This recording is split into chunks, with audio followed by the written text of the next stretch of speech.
Dans cette vidéo, on va s'occuper de gérer le score, les différents affichages, et ensuite on créera une classe audio de façon à gérer les sons du jeu. Et enfin, on fera un jar final pour rendre le fichier exécutable et pouvoir l'utiliser en dehors d'Eclipse. Donc dernier dossier 1909, jeu Flappy Bird. Je commence par aller dans la classe scène, dans laquelle je vais créer deux nouvelles variables. Donc une que je vais appeler score, qui va me permettre de gérer le score. Donc private int score.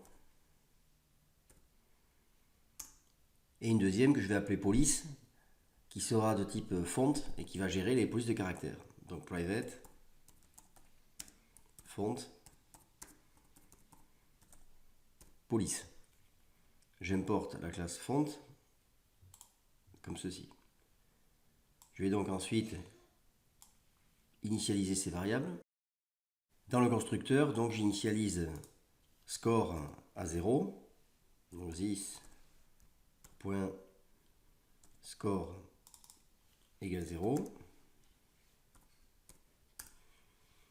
Et pour la police, donc on va mettre this.police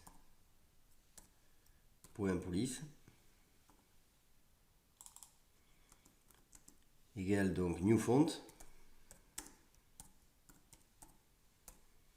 Donc le type de police, on va choisir la police par exemple Arial. Ensuite, le style de police, on va mettre font plain.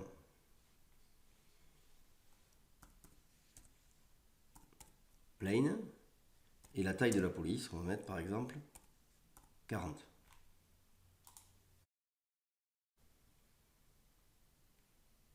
Ici, j'ai oublié un guillemet, comme ceci. Donc voilà pour l'initialisation. Ensuite, maintenant, on va se créer une méthode pour gérer le score. Donc on va la mettre, je ne sais pas où. Donc ici par exemple, après la méthode collision Flappy. Donc ici on va mettre private void score. Alors elle ne prend pas d'argument. Alors quand est-ce qu'on va incrémenter le score? Alors si je lance ici, on constate que en fait, on va pouvoir incrémenter le score lorsque l'arrière de Flappy Bird, donc ici le X du Flappy, donc est passé derrière le tuyau ici. Donc comme notre Flappy Bird, on l'a fixé à la position 100, que lui va bouger, c'est quand l'arrière du tuyau va dépasser 100 vers les négatifs qu'on va pouvoir compter le point. Donc autrement dit, quand X plus largeur tuyau est inférieur à 100. Donc par exemple, on va prendre quand ça fait égal 95. Alors pour gagner un peu de temps, je l'ai déjà préparé.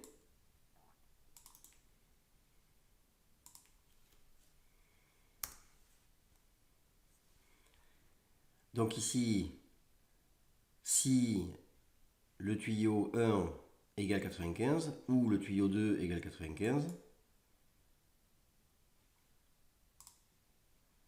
ou le tuyau 3 égale 95, et bien à ce moment-là, on va compter le point. Donc ça veut dire qu'il y a un tuyau qui vient de passer Flappy Bird. Donc dans ce cas-là, on fera this score plus plus.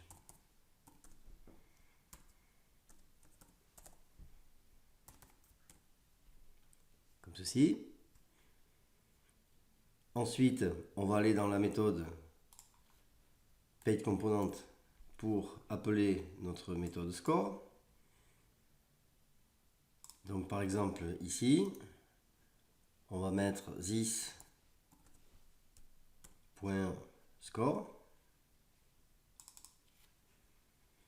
Et ensuite, on va gérer l'affichage du score. Donc g.setFont.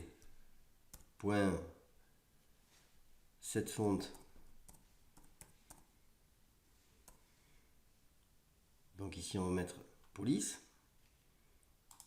Donc on affecte à notre composant graphique G la police définie par police dans le constructeur ici.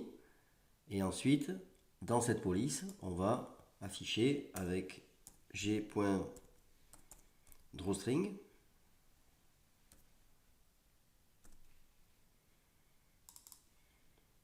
Et donc on va afficher ici, alors on ne peut pas directement afficher le score, donc on va mettre une chaîne vide pour commencer, plus score, et ensuite on va mettre la position, c'est-à-dire 140,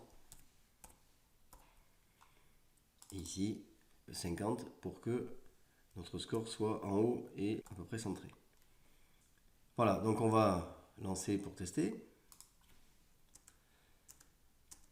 Donc ici, vous voyez, mon score est affiché ici.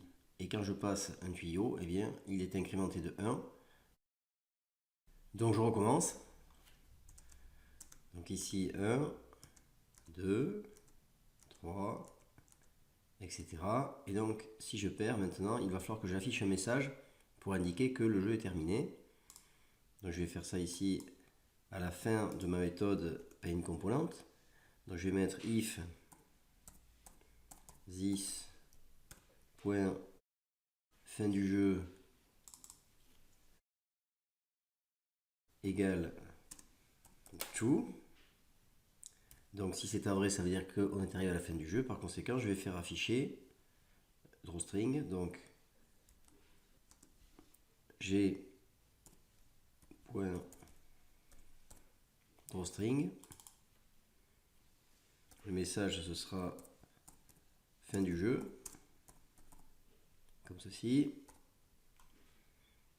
Et la position, pareil, de façon à ce que ce soit centré, on va mettre 60. Et donc ici, 200.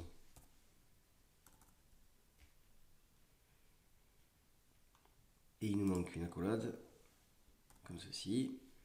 Je peux maintenant tester.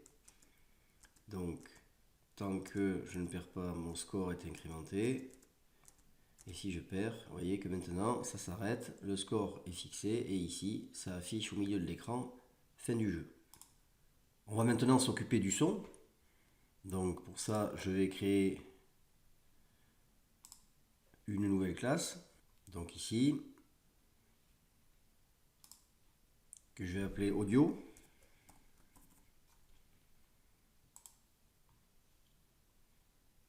Alors cette classe elle est déjà prête, donc je vais simplement la copier.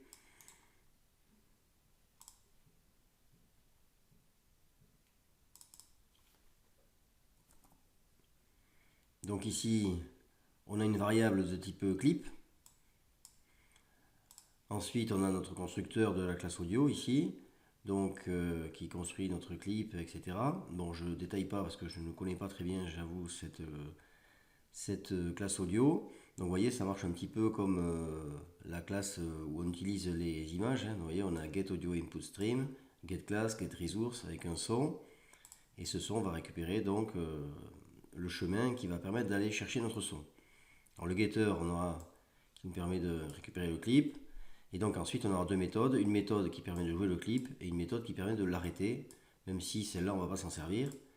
D'accord. Et ensuite, on a une méthode statique qui va nous permettre en fait d'utiliser directement cette classe sans créer d'objet de la classe audio, puisqu'ici on va utiliser directement ici cet objet S qui a été créé dans la classe audio. Donc on va maintenant dans la classe scène et donc on va faire appel à cette classe pour jouer nos sons. Donc la première chose c'est lorsqu'on est dans la méthode score. Ici à chaque fois qu'on va incrémenter le score on va jouer un son. Donc audio .play sound et donc ici on va mettre le chemin de notre fichier audio.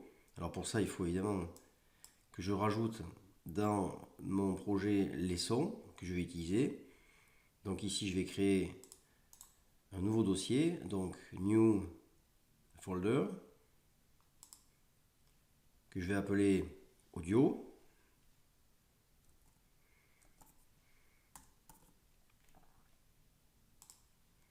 Comme ceci, et dans ce dossier je vais coller les sons. Alors ces sons sont disponibles sur le site matmover.com, donc vous pouvez les récupérer Et le chemin est indiqué dans la première vidéo de la série de la playlist. Donc ici, je colle mes sons dont j'ai besoin. Voilà, il y en a 3. Donc je vais faire refresh pour bien que Eclipse les prenne en compte. Donc j'ai le battement d'aile lorsque j'appuie sur la touche espace. J'ai le choc lorsque je suis en train de perdre et que je tape sur un tuyau ou sur le sol. Et j'ai enfin une petite sonnerie lorsque je marque un point. Donc ici, ce qui m'intéresse, c'est lorsque je marque un point, c'est la petite sonnerie. Donc je vais mettre le chemin, c'est-à-dire slash audio slash sonnerie point wave. Alors évidemment, on ne peut pas mettre de fichiers du type par exemple MP3, ça ne marcherait pas. Il faut mettre des waves absolument. Donc pensez-y. Voilà pour ça. Ensuite, donc on peut tester ici si on veut. Donc je lance l'application.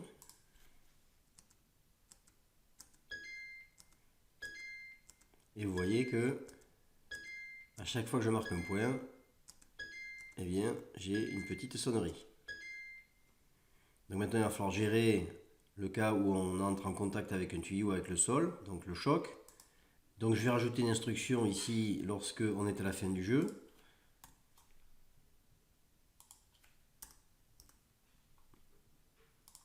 Donc ici, je vais mettre audio point play sound. Et donc je vais faire jouer le son choc. Donc ici slash audio slash choc.wave. Comme ceci. Évidemment, je n'oublie pas de mettre des guillemets puisque c'est une chaîne de caractères. Donc je peux tester à nouveau.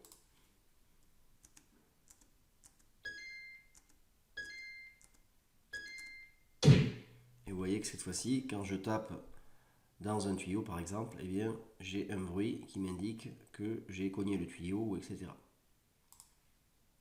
Alors ensuite, il me reste à jouer un son lorsque je bats des ailes. Donc je vais aller dans la classe clavier. Et donc ici, je vais rajouter de la même façon audio .play sound. Donc ici, slash audio slash, donc cette fois-ci c'est battement L.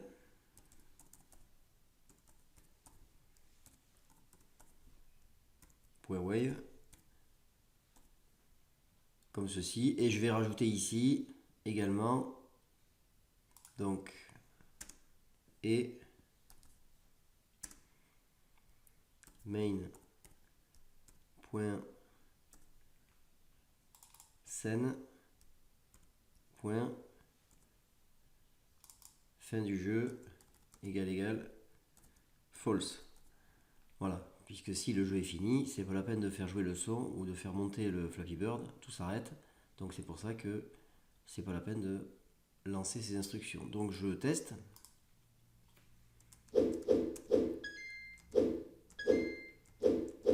Et vous voyez que on a bien le battement d'aile.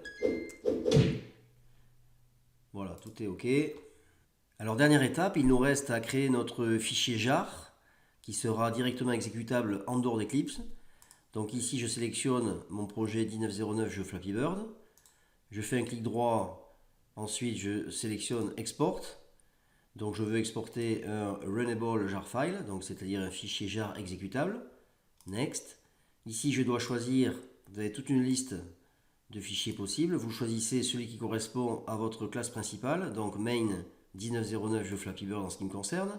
Ensuite ici vous devez choisir l'endroit où vous allez exporter votre fichier. Donc moi j'ai choisi le bureau et j'ai appelé mon fichier flappybird.jar. Et donc ensuite le reste vous n'y touchez pas. OK. Et donc ici maintenant je constate que j'ai créé mon fichier Flappy Bird. Donc je peux l'exécuter directement en double-cliquant dessus. Et ici vous voyez que j'ai mon jeu qui est complètement jouable.